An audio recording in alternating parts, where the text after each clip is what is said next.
하나님의 공의. 여러분, 하나님 공의로우신 거 믿으시지요? 우리가 지금 데살로니가서를 계속 강의하고 있는데 데살로니가의 초점은 종말론적인 신앙이. 그리고 우리가 이 땅에 살지만 그러나 이게 다가 아니다. 여기서 100년도 못 사는 인생을 살지만 100년에 100억 년을 넘는 영겁의 세월이 지나는 영원한 영생의 삶이 있다. 인간을 지으신 하나님께서 진흙 속에 사람의 본체인 영을 넣으셨는데, 생명을 넣었는데 그 생명이 진흙 덩어리 속에 잠깐 사는 삶이 인생의 다가 아니다. 온 곳으로 돌아가는데 하나님 나라가 있고 하나님 품이 있다. 그렇기 때문에 우리가 진흙 속에 갇혀있는 영혼이 하늘을 보지 못하고 진흙이 단줄로 알고만 살면 이건 불행한 인생이다.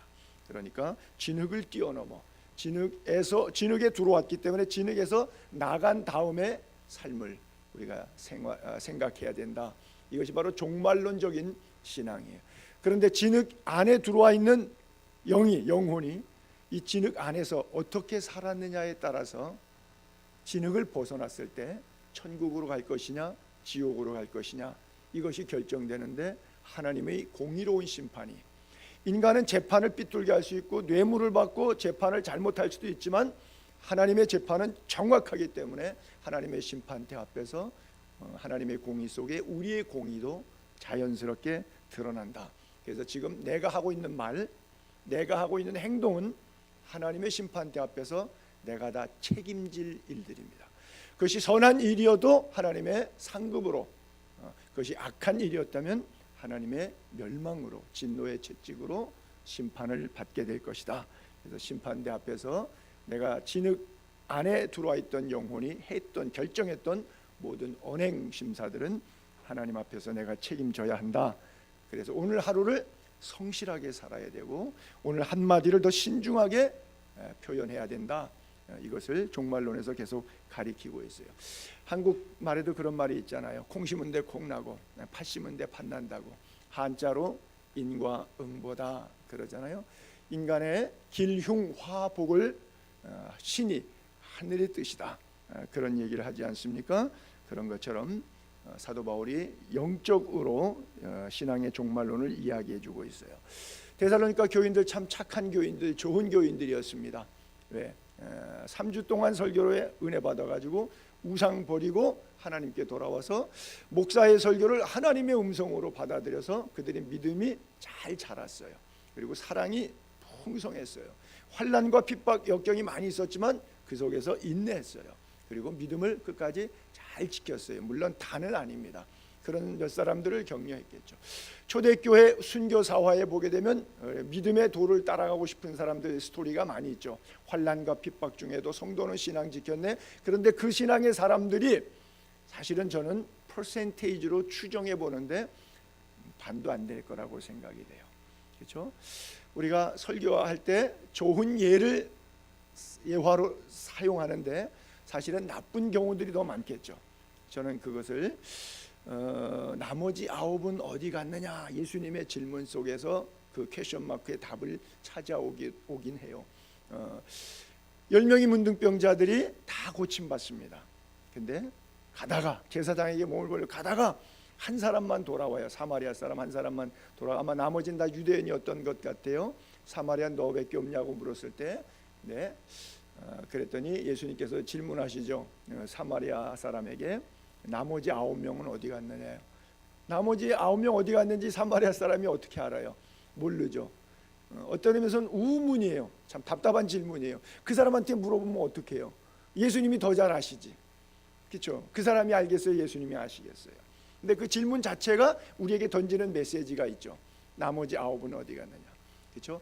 교회 나와서 육신 문제, 질병 문제, 경제 문제, 가정 문제 다 해결받았어요. 응답받았어요. 근데 나머지 9이 된다면, 영혼에 구원받지 못한다면 그 진흙 덩어리 하나 잘 먹고 잘 사는 것이 우리가 예수 믿는 이후에 최종 목적지라면 이것은 참 의미 없는, 예수를 믿은 사람이나 안 믿은 사람이나 별 의미 없어요.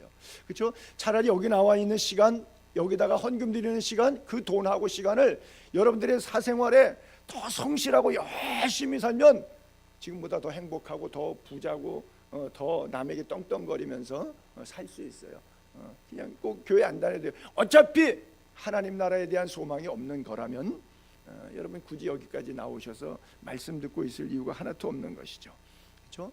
그러나 그들의 믿음이 점점 자라요. 어디까지? 하나님 나라까지, 천국 소망까지 자라가요. 그러니까 웬만한 비바람이 치고 환난과 역경이, 노도와 같은 광풍이 와도 믿음 안에서 그 시련을 잘 극복하고 인내해서 천국을 소망하는 거예요. 너무 기뻤어요. 야, 어떻게 3번 설교에 이런 좋은 교인들이 교회를 형성하며 살 수 있을까? 그래서 그들에게 조금 격려해 주는 거예요. 너희들 힘들게 하는 인간들이 있어.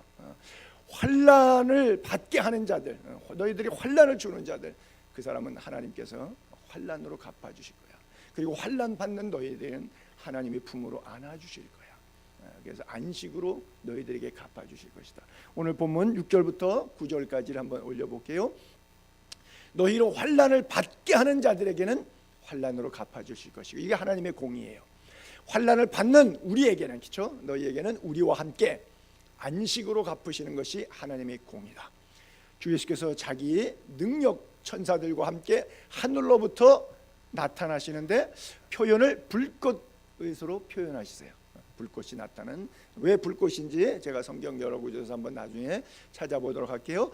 하나님을 모르는 자들, 그 다음에 복음에 복종하지 않는 자들, 이런 사람들, 예수 믿을 기회가 있는데 굳이 거부하고 전도받지 않았던 사람들, 형벌이 하나님의 공의예요. 이런 자들은 주의 얼굴과 그 힘의 영광을 떠난 자들이기 때문에 할 수 없이 영원히 멸망의 형벌을 받을 수밖에 없다. 그래요. 그래서 환난 가운데, 박해 가운데 인내하면서 믿음 생활 잘하는 교인들에게 배교자들이 자꾸 나오는 거예요. 왜? 환난 때문에 힘드니까. 그러니까 배교하는 사람들에게 이 길 끝에 가서 당신이 결국 이기는 거니까 힘들어도 잘 참고 나가라 하는 그런 의미에서 격려하는 메시지로, 환난을 받게 하는 자들에게는 환난으로 갚으시고 너희가 환난을 당하지만 하나님께서 안식으로, 즉 상급으로, 축복으로 채워주실 것이다. 그렇게, 그것이 하나님의 살아계신 공의고 정확한 심판이다. 그렇게 말씀하고 있어요. 자, 환난을 받게 하는 자들, 그런 사람은 어디 있어요? 어디든지 있어요. 그렇죠? 교회 안에도 남을 힘들게 하는 사람들이 있는 것처럼 초대교회는 환난을 받게 하는 사람들이 여기저기 있었죠. 근데 이게 이상한 일이 아니에요. 그냥 왜 같은 교인끼리 이렇게 핫타임을 주나, 이렇게 난 힘들게 하나?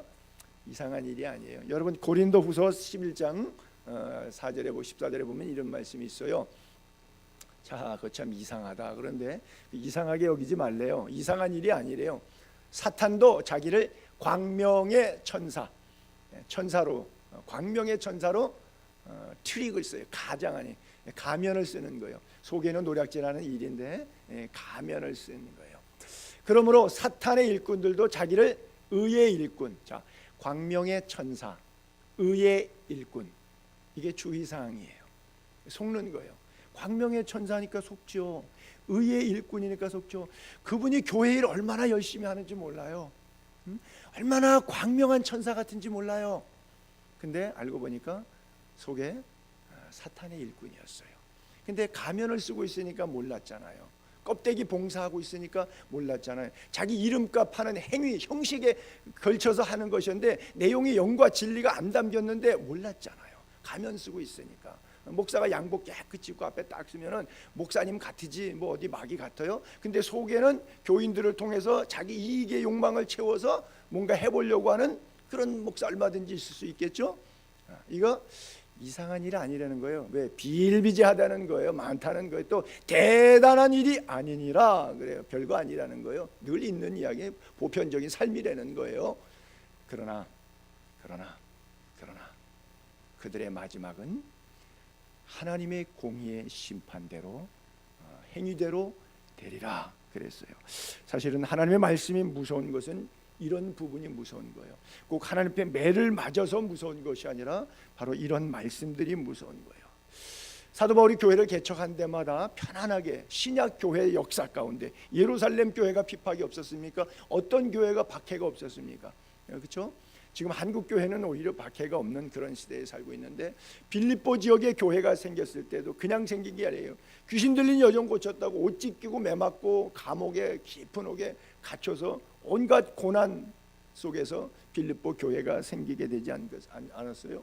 거기서 또 피난 가서 데살로니가 가서 복음을 전하는데 또 야손 사건이 일어나지 않습니까? 야손 사건 때문에 밤에 베레아로 갔더니 거기서 또 야손 사건이 일으켰던 무리들이 이틀길 거리는 한 7-80km 거리 떨어진 데살로니가에서 베레아까지 무리를 초인해서 와가지고 그때도 또 야밤 도주해서 아테네까지 고린도까지 내려가지 않습니까? 고린도에서 열심히 사역하려고 그러는데 또 갈리오 재판자리 앞에 끌고 가서 유대인들이 자꾸 송사하고 힘들게 하니까 사도 바울이 너무너무 짜증나서 인간적인 생각으로 발에 먼지 떨어버리고 너희 피가 너희 머리로 돌아가라.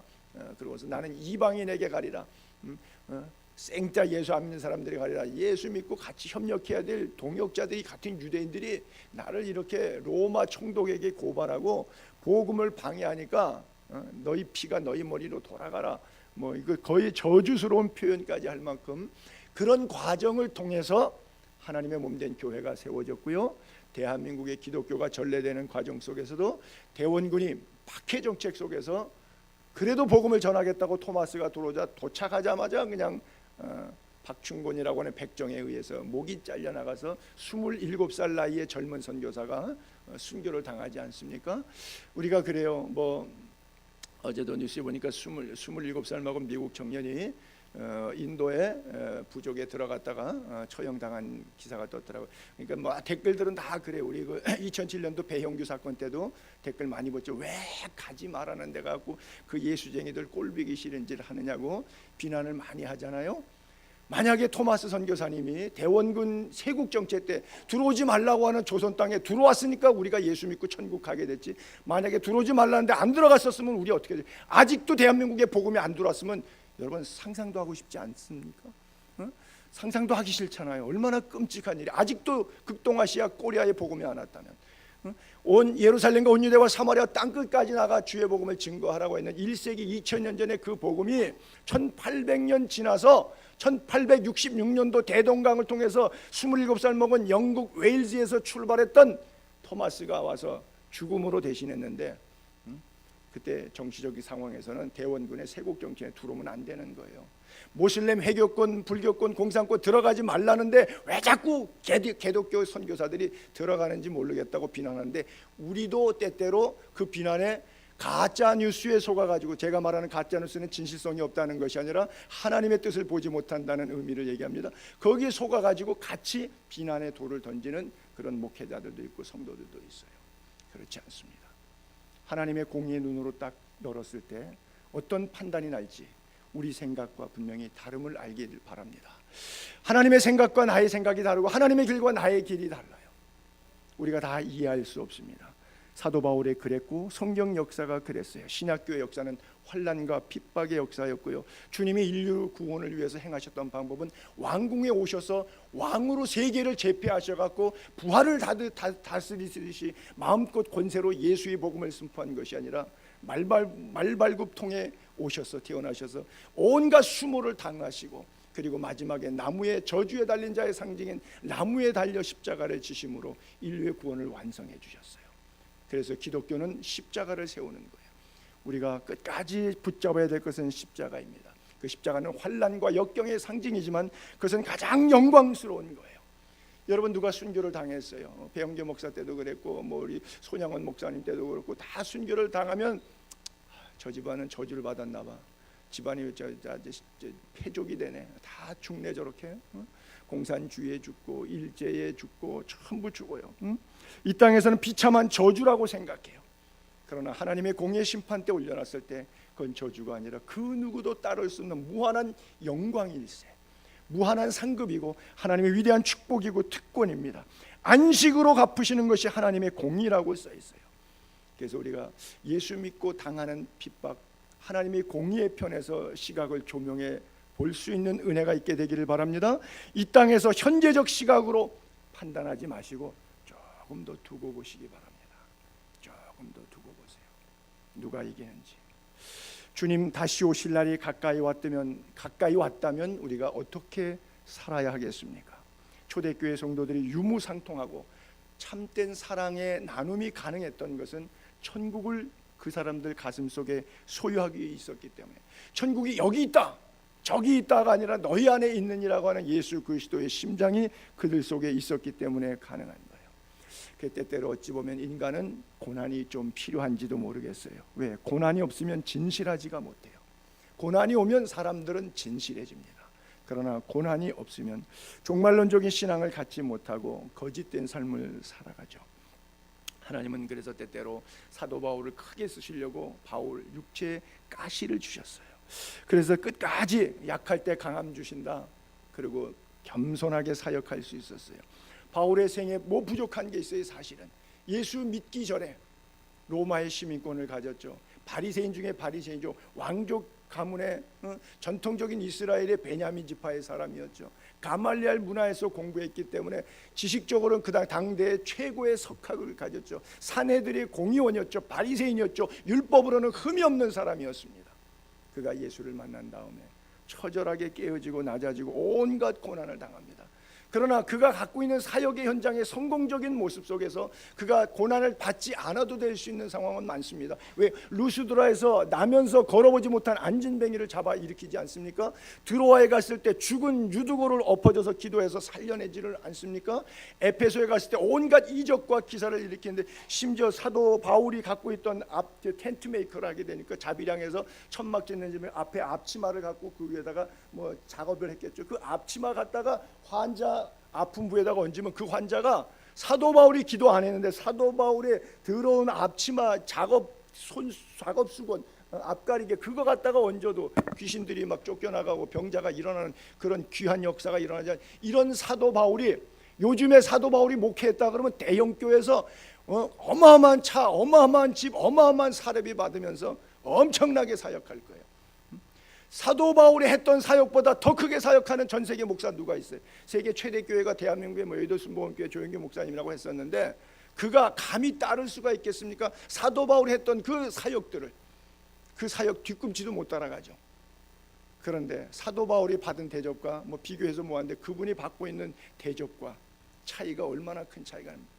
자, 하나님의 공의의 표 앞에 섰을 때 사도 바울도 죽었어요. 그분도 죽었어요. 자, 우리도 죽습니다. 우리가 하나님의 심판대 앞에 섰을 때 어떤 모습이 될까요? 삶이 더 진지해지지 않겠습니까? 그래요. 인간은 고난이 없으면 진실하지 못하고 종말론적인 신앙도 갖지 못하는 것 같아요. 때때로 고난은 하나님을 알게 하는 큰 유익이 되죠. 그래서 다윗이 고백하죠. 고난당한 것이 내게 유익이라. 이를 통하여 주의 율례, 주의 사랑, 주의 말씀을 깨닫게 되었다고요.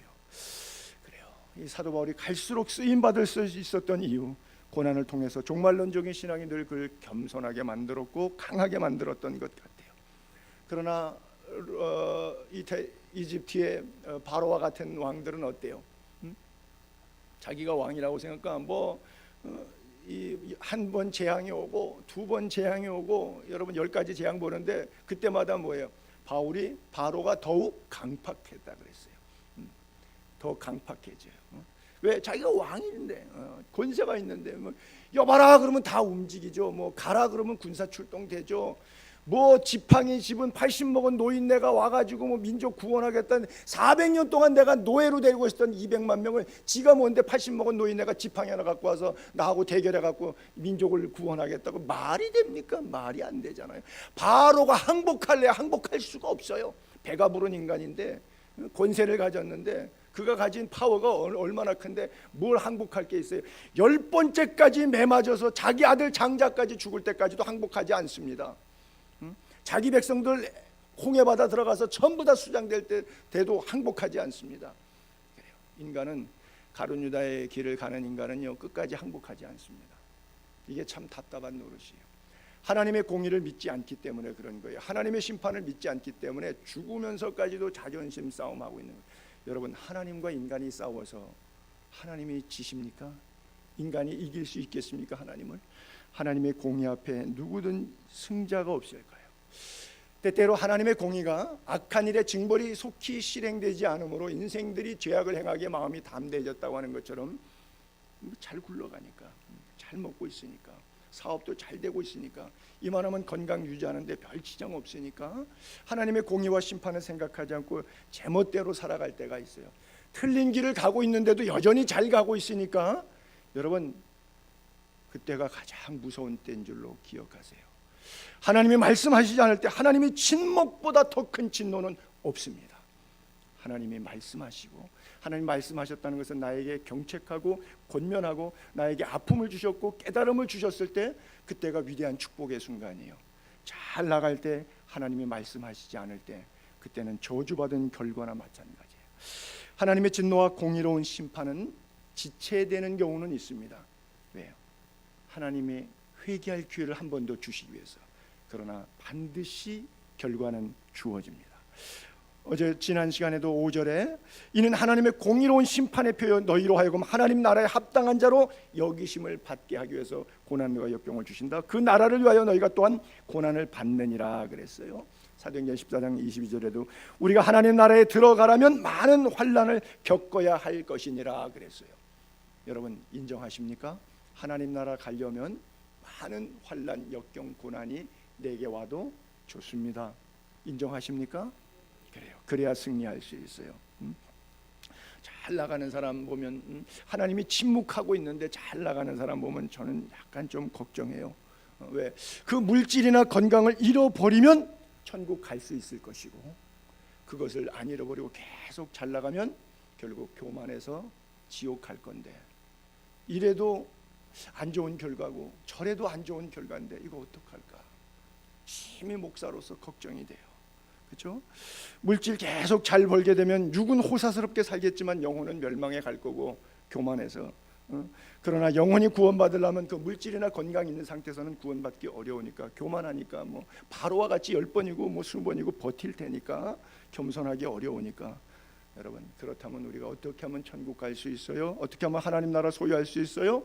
하나님 주신 건강, 전문 지식, 어떤 것이든 내 것이라고 하는 소유 개념보다는 하나님이 내게 맡기신 사명이라고 하는 사용 개념으로, 즉 청지기적 의식으로 변환되면 여러분이 건강한 모습으로 부요 창성 융대하게 끝까지 멋있게 승리롭게 살 수가 있습니다. 여러분, 그런 성도님들 되시기를 바랍니다. 우리에게 때때로 고난이 오지만 고난도 은혜로 재해석하면서 기쁨과 감사함으로 승리할 수 있는 자들. 그렇죠? 여러분, 우리가 살면서 왜 고난이 오죠? 두 가지 이유죠. 그렇죠? 왜 환난이 오고 역경이 오고 고난이 오느냐? 하나는 나의 죄의 값이에요. 그렇죠? 하나님 앞에 엎드려 회개하면 돼요. 내 죄 값이에요. 또 하나는 내 죄는 아니지만 하나님의 특별한 하실 일에 대한 섭리가 있어요.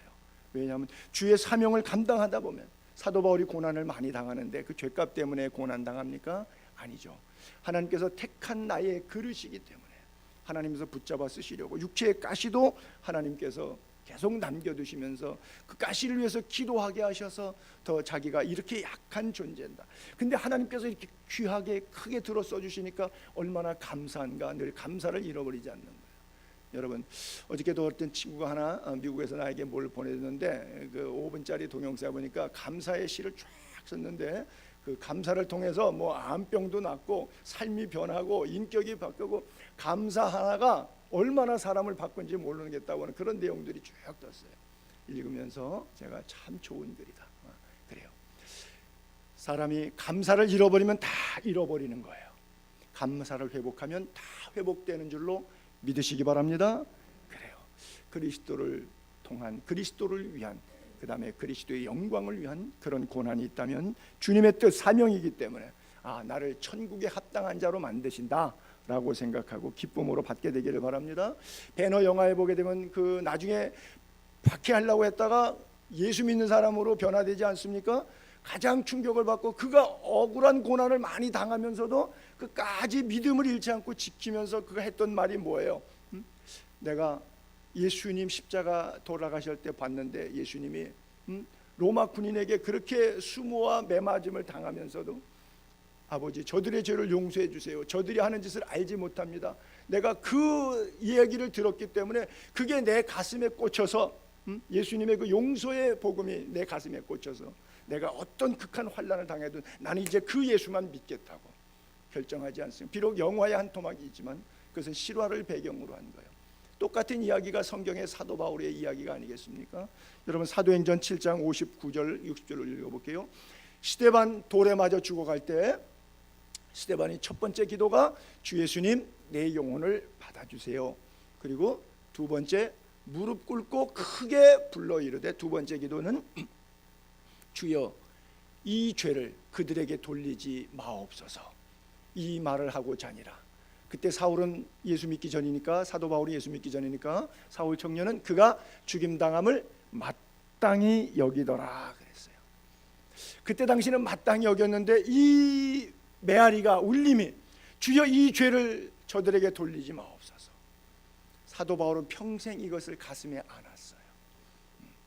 그래서 마지막 디모데후서에도 그랬죠. 나는 그들에게 허물을 돌리기를 원치, 자기를 배반하고 선동하고 비방하고 중상모략하고 자기를 힘들었던 모든 인간들에 대한 것들이 후메네오, 빌레도, 구리장세, 알렉산더 이름들이 쭉쭉 나옵니다. 그러면서 나는 그들에게 허물을 돌리기를 원하지 않는다. 왜요? 자기가 때려 죽였던 그 스데반의 마지막 기도, 무릎을 꿇고 하늘을 우러서 드렸던 기도가 메아리 쳐서 자기 가슴을 때리니까 일생 동안 사도 바울은 용서의 복음 때문에 십자가 굳게 붙잡고 믿음으로 승리할 수 있는 거예요. 여러분 혹시 사도 바울 영화 보신 분 계실런지 모르겠는데 아직 못 보셨으면 한번 이번 주간에 시간 내셔도 다들 가서 보세요. 그 투쟁하고 싶고 로마에 저항하고 싶은 그 젊은 그리스도인들이 막 칼로 무장해서 정말 이렇게 우리는 나약하게 죽어가기만 해야 되는가, 박해 속에 고난 속에 죽어가야만 하는가라고 할 때 사도 바울은 끝까지 비폭력 저항. 왜요? 칼로 승한 자는 칼로 망한다. 베드로가 말고의 귀를 내리쳤을 때 예수님 말씀하셨잖아요.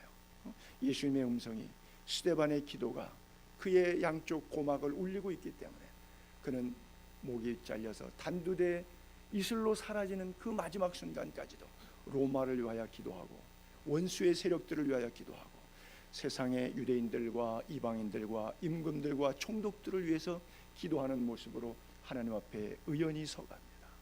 하늘 가는 밝은 길이 그 앞에 활짝 열려 있고 그가 박해했던 많은 사람들, 자기 손에 죽어나간 그 많은 성도들, 그리고 이미 하나님 품에 안겼던 순교의 성도들이 자기가 순교할 때 사방에서 하늘로부터 내려와 자기를 같이 형제 사우라 하고 끌어안는 그런 포옹의 모습으로 마지막 하나님 앞에 거룩하게 쓰는 장면으로 그 영화가 끝나거든요. 그게 영화로 극화했는데 사실이잖아요.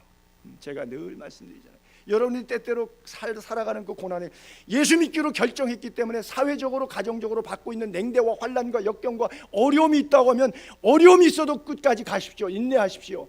이 길 끝에 누가 서 계신지 보이신다면 주님이 환한 얼굴로 양손에 의의 면류관 생명의 면류관 쓰고 나에게 씌워주시려고 기다리고 있는데 내가 아장아장 주의 품으로 걸어가다가 도중에 너무 힘들다고 옆길로 세면 나를 기다렸던 주님 마음이 얼마나 아프시겠어요.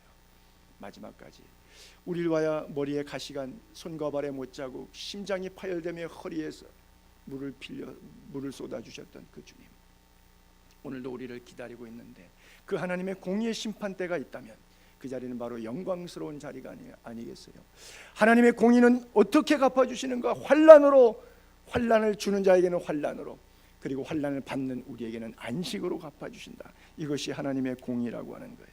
마태복음 13장 40절에 보게 되면 세상 끝 모습을 이렇게 묘사하죠. 그런즉 가라지를 거두어 불에 사르는 것 같이 세상 끝에도 그러하다. 하나님의 공의의 심판의 모습, 인자가 그 천사들을 보내리니 그들이 나라 이 끝 모든 넘어지게 하는 존재들, 또 불법을 행하는 사람들 다 거두어내는 거예요. 취소하는 거예요. 풀무불에 던져놓고 그들은 거기서 슬피 울며 이를 갈게 되고, 반대로 그때 의인들은 환난을 당했던 사람들, 복음을 위해서 고난을 기쁘게 은혜로 소화했던 그 사람들은 자기 아버지 나라에서 해와 같이 빛나리라. 할렐루야. 해와 같이 빛나는 성도님들 되시기 바랍니다. 귀 있는 자는 들으라 그랬어요. 여러분, 이 성령의 음성이 들려지게 되기를 바랍니다. 예수 그리스도를 위해서 받는 고난이라면, 핍박이라면, 환난이라면 많이 받을수록 좋습니다. 믿습니까? 환난, 역경, 예수를 위해서라면 많이 받게 되기를 바랍니다. 근데 이게 이렇게 공명처럼 울리고 마는 게, 한국은 지금 현재 뭐 교회 다닌다고 누가 뭐라 그래요? 예수 믿는다고 누가 박해하나요? 회교권, 공산권, 불교권에 가면 당장 우리의 38선 북쪽에서는 있을 수 없는 일이에요. 있을 수도 없는, 아니요, 있는 게 아니라 상상도 할 수 없는 일이에요. 이런 일은 상상도 할 수 없는. 성경책 집 수색해서 나왔다가는 집안 식구 다 사돈의 8촌까지 아우지탄강에 들어가야 돼요. 평생 거기서 못 나오는 거예요. 예배드리다 기도하다가 들켰다, 공개 처형당합니다. 공개처. 있을 상상, 무서워서 아무도 예수 믿으려고 상상도 못하는 그 가운데서도 믿음을 지키는 사람이 있어요. 몇 명 있는지는 아무도 알 수 없지만 하나님의 택한 그릇들이 그 속에 있고요.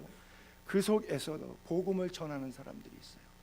자기 하나 믿음 지키기도 힘든데 죽으면 죽으리라 사생 결단하고, 때로는 금식하고 기도하고 나라를 위해서. 오히려 그 사람들이 없는데 우리는 11조 드릴 교회가 없다 그래서 극동방송에다가 쌀알갱이 같은 거 모아가지고 1년 추수해서 돈 얼마나 되겠어요? 북한 인민들이 그거를 보내고, 편지 써서 보내고, 남한 교회가 부패된다는 소리를 들을 때 가슴이 아프다고, 남한 교회가 거룩한 교회 유지하게 해달라고 눈물로 기도하고 있는 성도들이 북한 땅에 이불 뒤집어 쓰고 오늘도 기도하고 있는 성도가 있어요. 하나님의 공의의 날은 분명히 있습니다. 그래요. 그 하나님의 나타나심을 불꽃으로 성경은 표현하고 있잖아요. 불꽃은 하나님의 영광과 하나님의 임재 그리고 하나님의 심판을 상징하는데, 워낙 불꽃에 대한 이야기가 성경에 많이 나오는데 몇 구절 제가 올려볼게요. 먼저 창세기 3장 24절에 하나님께서 에덴 동산에서 죄진 인간을 쫓아내시고, 에덴 동산 동쪽에 그룹들, 천사들이에요. 단체 천사를, 그룹들, 두루 도는 불칼, 제가 그렇게 표현했죠. 전기톱 있죠. 나무 썰 때 전기톱 톱날 돌아가는 거, 이건 부르도는, 집에 보게 되면 옛날에 시골집 초가집 주변에 담장을 쌀이 울타리를 이렇게 하지 않습니까? 그러니까 쌀이 울타리처럼 에덴 동산의 그 쌀이 울타리처럼 주변을 전기톱 뚝 도는 것처럼 그렇게 연상하시면 좋아요. 두루 도는 불칼을 두어 생명나무의 길을 지키게 하시니라.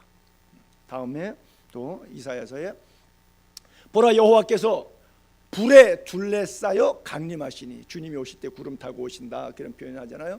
불에 둘러싸여 강림하시니 그의 수레들은 회리바람 같으리로다. 그가 혁격한 위세로 노여움을 나타내시며 맹렬한 화염으로 책망하실 것이다. 심판의 모습을 이렇게 표현하고 있어요. 여호와께서 불과 칼로 모든 혈육에게 심판을 베푸신즉 여호와께 죽임 당할 자가 많으리니.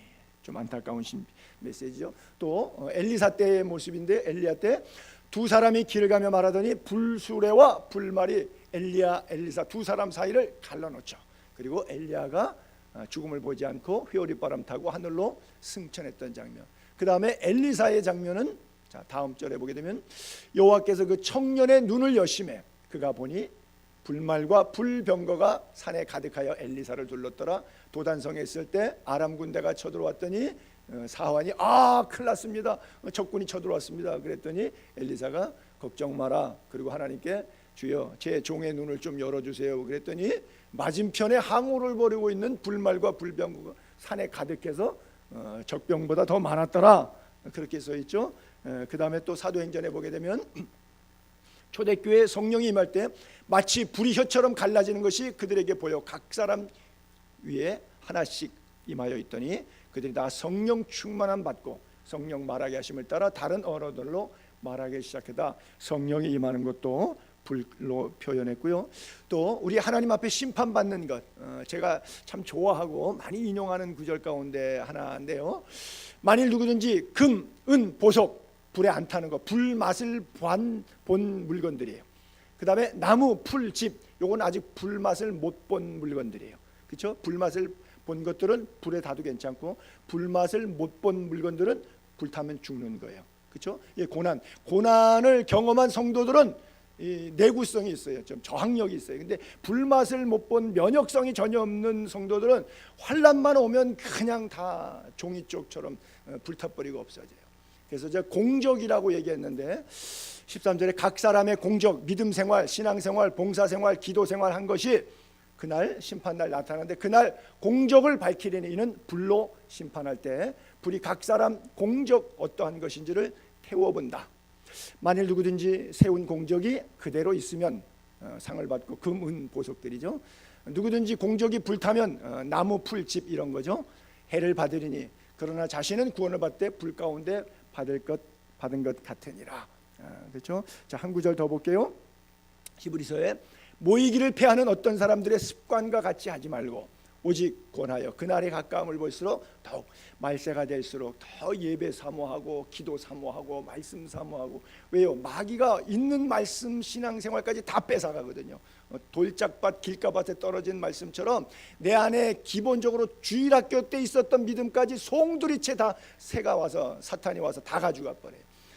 나는 모태신앙이야. 나는 어렸을 때부터 예수 믿어서 나 교회 다닌 지 50년째야. 쓸데없는 소리 하지 마세요. 그 사탄이 다 가져간 지가 옛날인데 바로 그거 하지 말라는 거예요. 언제까지? 주님 오실 때까지 모이는 거예요. 모이기를 피하는 어떤 사람 습관처럼 하지 말라. 그날이 가까울수록 더욱 모이기를 힘쓰라는 거죠. 예배에 힘쓰라는 거예요. 말씀과 기도에 깨어있으라는 거예요. 우리가 진리를 아는 지식을 받은 후 짐짓 죄를 범한 즉 다시 속지 않은 제사가 없고 오직 무서운 마음으로 심판을 기다리는 것, 즉 대적하는 자를 태울 맹렬한 불만 있으리라 그래요. 자, 그래서 계속해서 신구약에서 불꽃 가운데 임하셨던 하나님의 역사들을 성경은 그렇게 우리에게 교훈해 주고 있어요.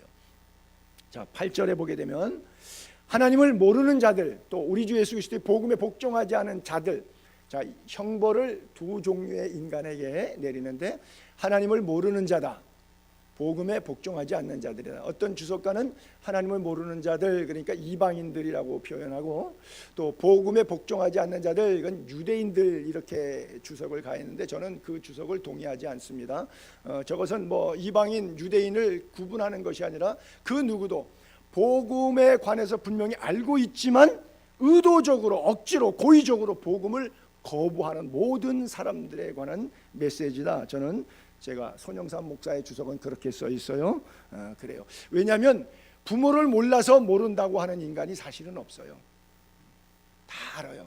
그러나 내 부모 왼수지간 되기 때문에 안 찾아뵙겠다, 그래갖고 부모를 무시하는 인간은 있어요. 부모하고 부모 자식지간에 왼수지간 돼가지고 몰라서 모르는 게 아니에요. 그런 경우들이 얼마든지 많이 있어요. 자, 로마서 1장 18절에 보게 되면 그것을 이렇게 표현하고 있어요. 하나님의 진노가 불의로 진리를 막는 사람들 모든 경건하지 않음과 불의에 대하여 하늘로부터 나타난다. 이는 하나님을 알만한 것이 그들 속에 보였는데 거부했다고 하는 거예요. 고의로 하나님께서 이를 그들에게 보이셨느니라. 하나님이 거짓말하시겠어요? 사람이 거짓말하겠어요? 하나님이 이미 보이셨다는데, 마음의 양심을 통해서 주셨다는데, 창세로부터 그의 보이지 아니하는 것들 곧 그의 영원하신 능력과 신성이, 하나님의 능력, 하나님의 신의 성품, 이런 것이 그가 만드신 만물에 분명히 보여 알려졌나니. 심지어 물 한 그릇 떠놓고 선왕당에서 비는 사람도 신적 존재에 대해서 영원을 사모하는 마음이 있기 때문에 그 짓 하는 거거든요. 그러니까 그가 만드신 만물에 분명히 보여 알려졌어요. 그러므로 그들이 핑계하지 못할지니라 그랬어요. 그래요. 우리가 하나님의 자녀이지 원숭이가 진화된 인간이 아니다. 생물을 가리키는 교사도 안 믿어요. 자기 조상이 원숭이, 오랑우탄이었을 것이다, 이렇게 생각하는 생물 교사는 제 생각에는 지구상에 한 명도 없을 거예요. 근데 가리키기는 가리켜요. 아마 자가당착종 모순에 빠져 있을 거예요. 교과서에는 그렇게 써 있으니까 교과서대로 가리키지 자기가 창조론을 가리킬 수 없잖아. 이것을 배제한다면, 진화론을 내려놓는다면 길은 하나밖에 없어요. 창조론으로 돌아가야 돼요. 다른 길이 없어요. 인간을 규명해낼 다른 길이 전혀 없습니다. 그렇죠? 대안이 없어요. 대안만 있으면 어떻게 뭐 진화론 말고 뭔가 조금 더 과학적으로 신빙성이 갈 만한 이론을 주장하고 싶은데 전혀 다른 대안이 없어요. 그러니까 틀린 것 알지만 진화론으로 밀어붙여 나가는 거예요. 밀어붙여 나가면서도 자기가 우리 조상의 할아버지가 오랑우탕이었다, 뭐 이렇게 생각하는 사람은 아무도 없다라고 하는 것이죠. 그래요. 일반 계시, 자연과 특별 계시, 성경을 통해서 또는 어떤 상황을 통해서 하나님께서 분명히 말씀하셨기 때문에 핑계할 수 없다. 그래요. 아마 현재 대한민국에서 예수, 교회, 기독교, 복음, 하나님 이거 모르는 사람 5천만 인구 가운데, 물론 5천만은 젖먹이 아이도 포함된 거지만 5천만 인구 가운데 단 한 사람도 없을 거예요. 그렇지 않겠어요? 여러분은 어떻게 생각하세요? 우리가 기독교인이 5천만 가운데 1,000만도 안 되지만 20%도 안 되고 80% 예수 안 믿지만 안 믿는 80%가 고의로 억지로 비난하고 거부하는 것이지, 그 80%가 복음을 못 들었기 때문에 몰라서 예수 안 믿는다는 사람은 제 생각에는 없어요. 제 생각에는 그래요. 바로 이게 뭐예요? 복음에 복종하지 않는 자들에게 하나님께서 형벌을 내리신다라고 말씀합니다. 예전에 제가 동창회 나가면 그런 얘기하거든요.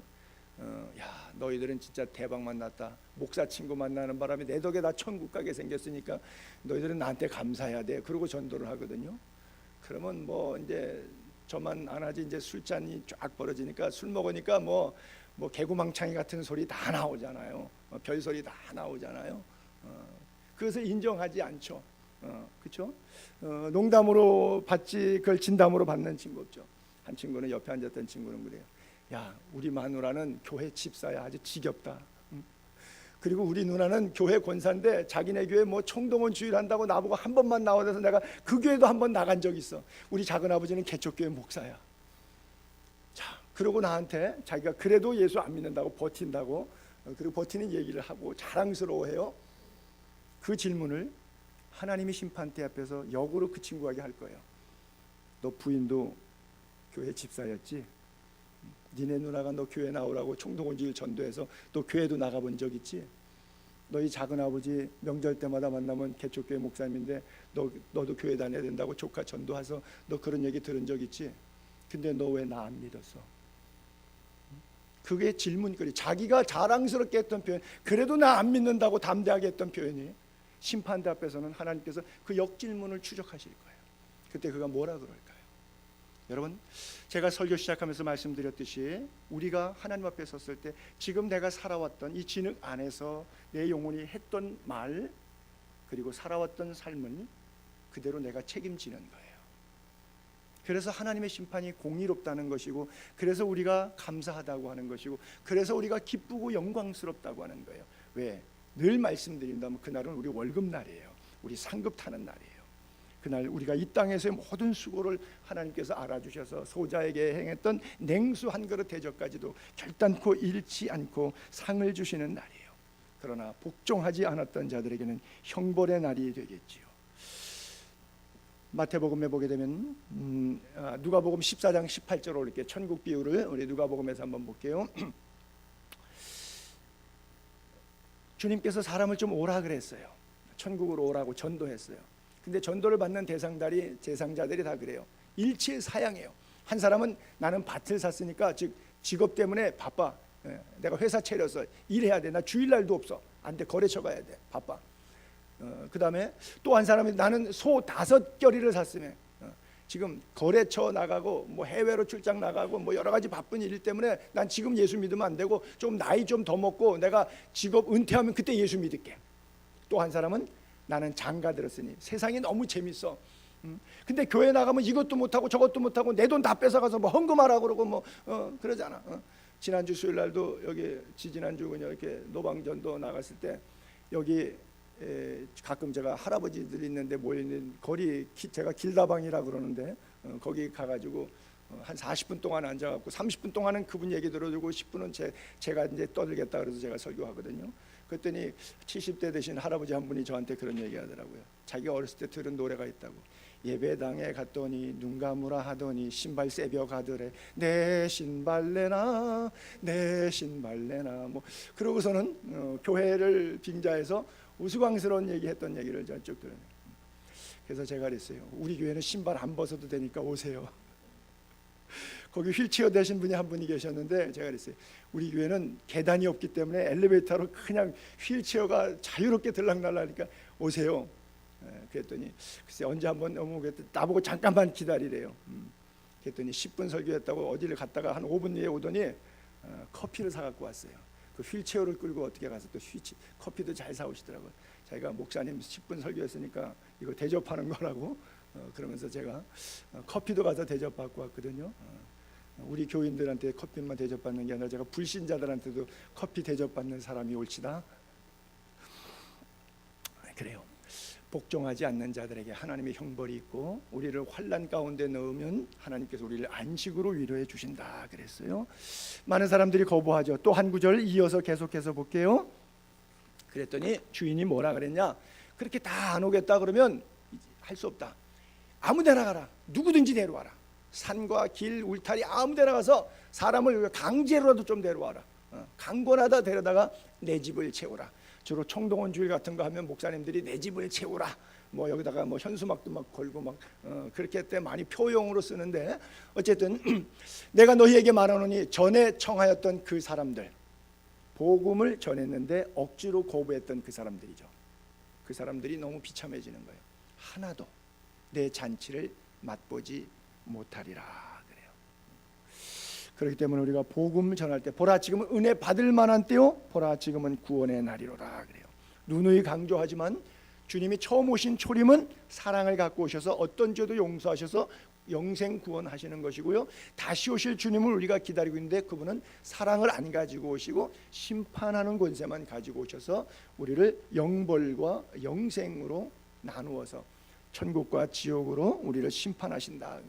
이미 심판의 예표들이 노아 홍수 시대 물심판과 소돔과 고모라의 유황과 불을 내렸을 때 불심판을 통해서 예고하셨는데 그것은 전체적인 면과 부분적인 면을 종합적으로 아우러서 구약의 예로 주셨어요. 이제 새 하늘과 새 땅이 오면 이 지구가 깨어지는 날. 제가 지난 금요일날 수산성교회가 설교하면서 그 지구 그림 보여드렸는데 여러분들에게도 한번 보여드렸었는데 사이즈가 있는데 지구는 나중에 뭐 깨알보다 작게 나오거든요.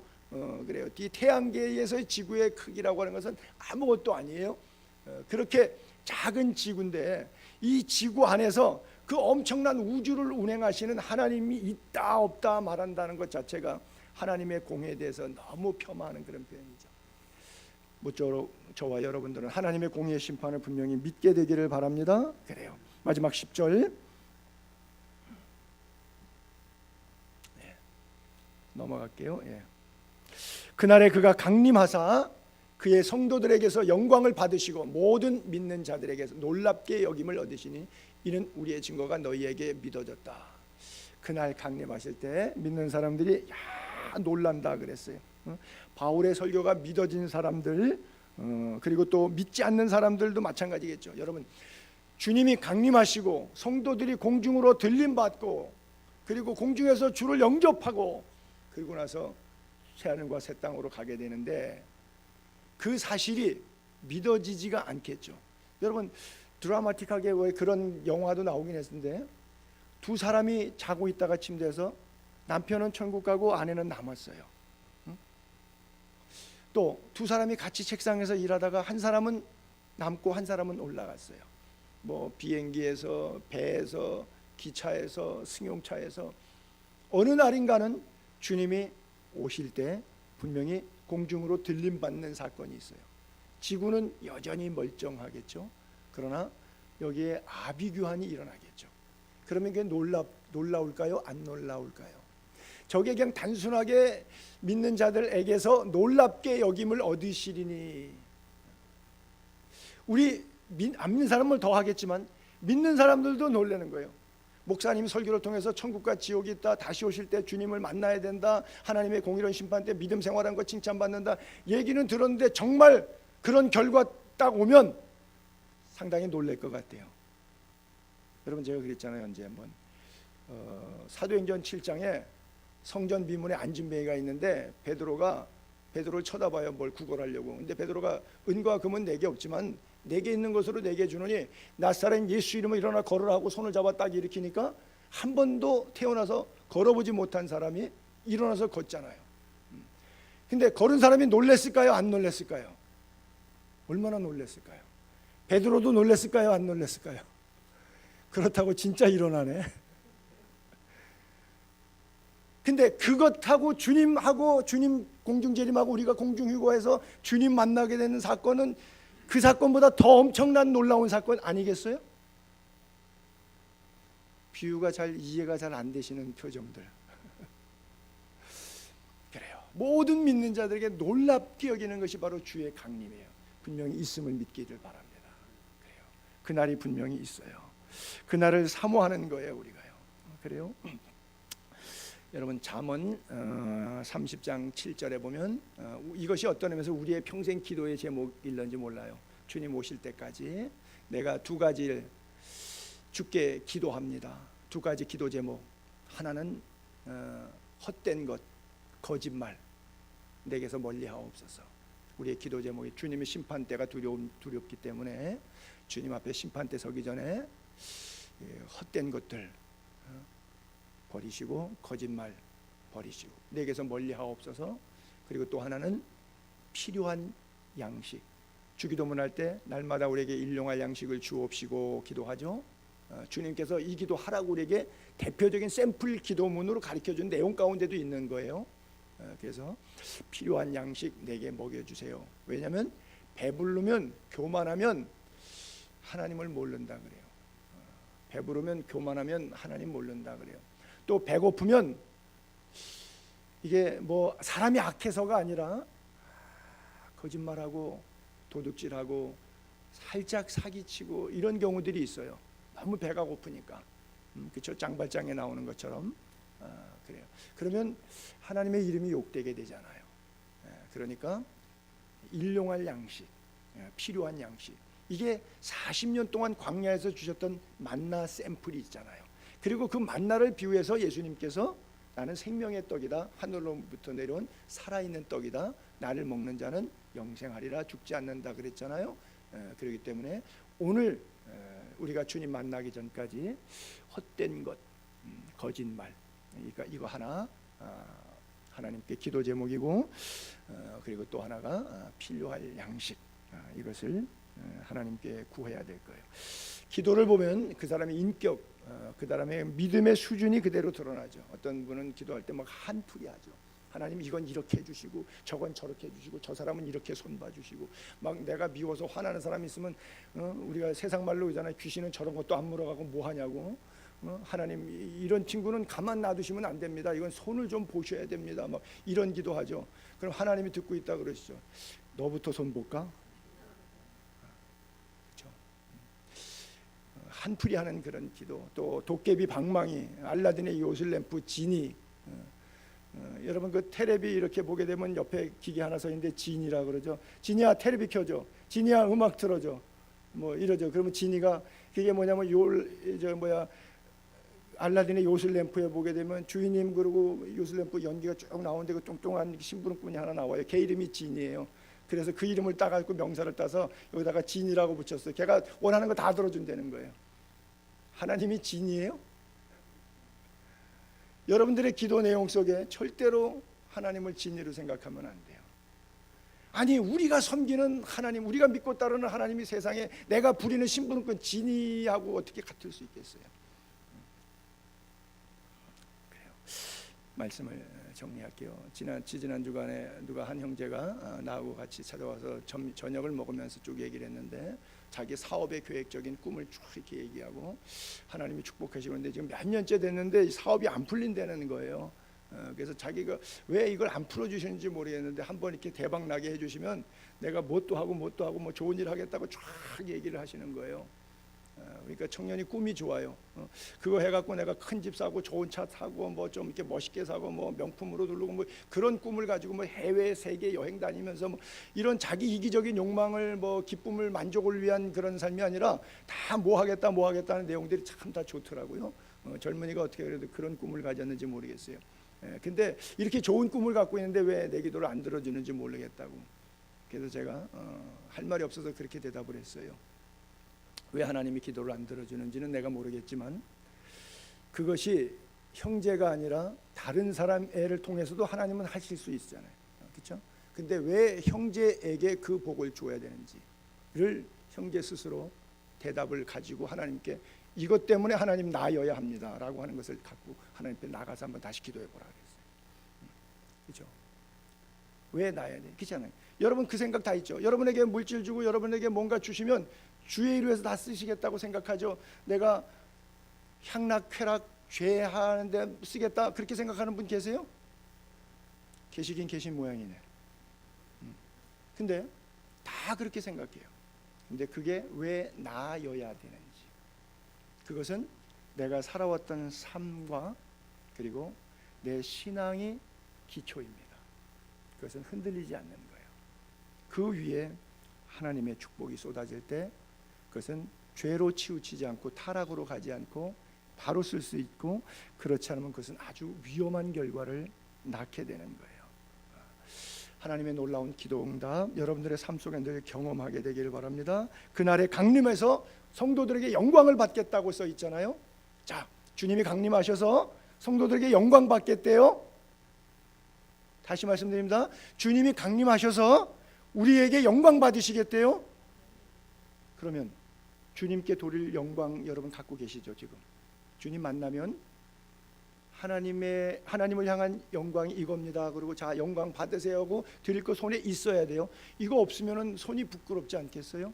그 영광을 돌려드리고 하나님의 영광이 또 우리에게 임하고 면류관이 씌워질 것 아니에요? 분명히 그렇게 써 있잖아요. 그날에 그가 강림하사 그의 성도들에게서 영광을 받으시고 그래요.